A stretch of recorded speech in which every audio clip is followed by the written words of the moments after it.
Hi guys, so just a quick video today. I wanted to talk about how I've been doing these live streams because they go on and on and on, but hey, it's live, right? So the way that I do it on Windows is using a program called XSplit. Now let's check it out.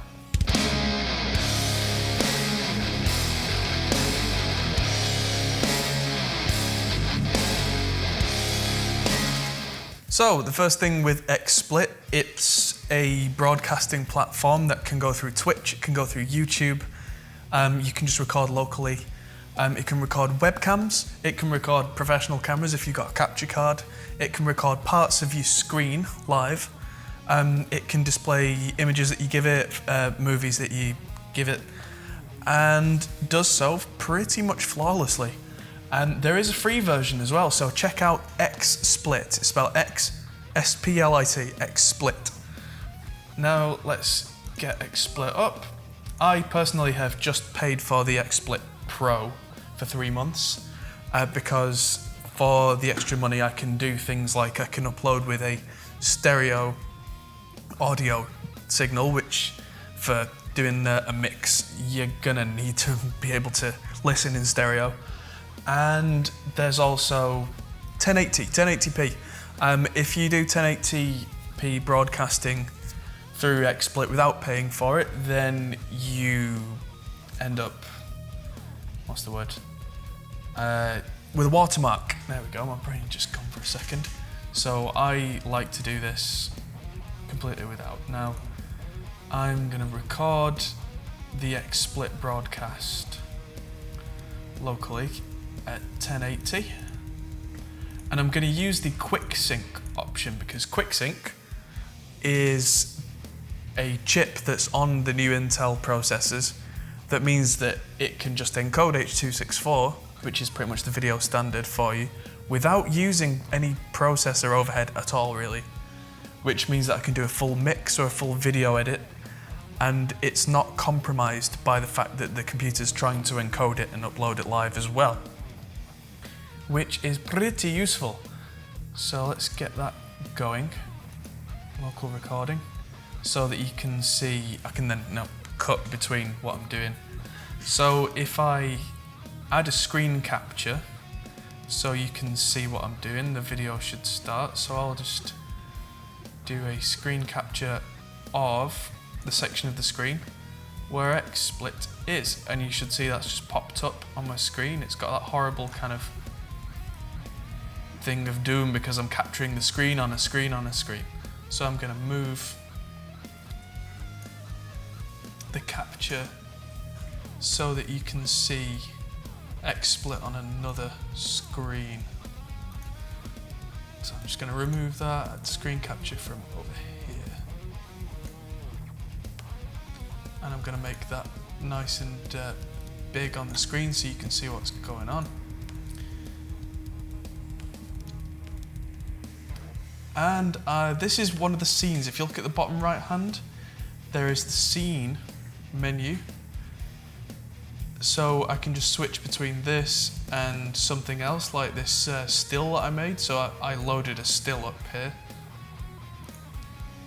So all I did for that was I just added a media file. Same with the intro video where it does the all that kind of thing. I just exported that from After Effects as a video, then stuck it on. So if I add webcam and just pick my webcam there you go, you can see me in the corner. Hi. So that I can make bigger or smaller.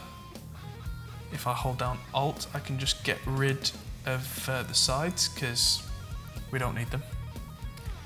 You can, if you put a green screen behind you, do a chroma key with this. Let's just move this so you can see what's going on.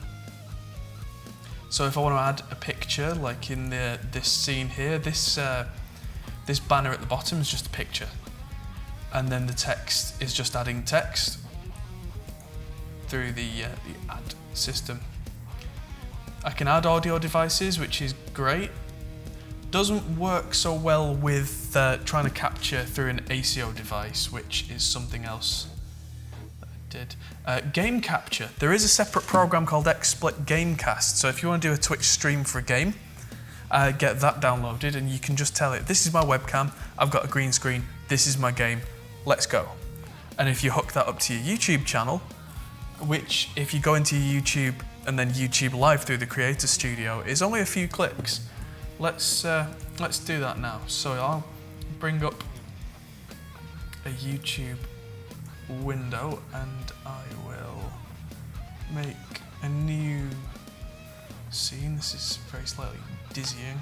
So I'm using an iPad as a second screen. So if I just screen capture, and if I just touch a window rather than drag a box around it, it gives me that entire window and doesn't give me any other window. So if I put something else over that window, we don't see that, which is great. It means I can flick through programs and you won't see any unnecessary rubbish. So if I now go to Creator Studio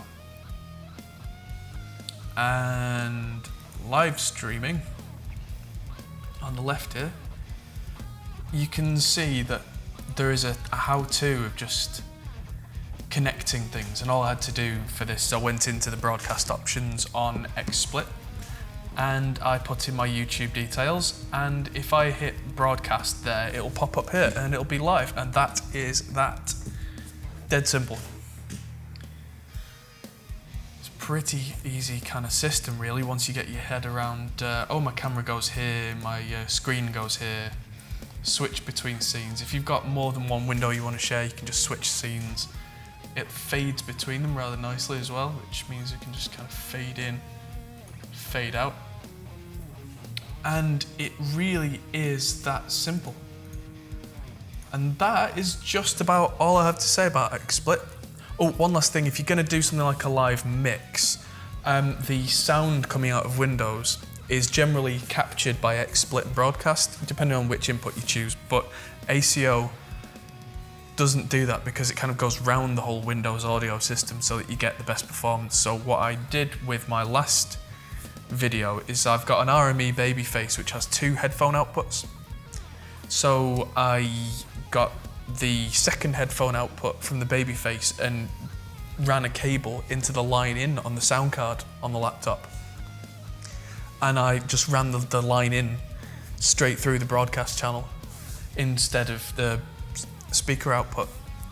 So then you could hear me talking through the microphone, which was on the microphone input, and you could hear the mix that I was doing and live recording.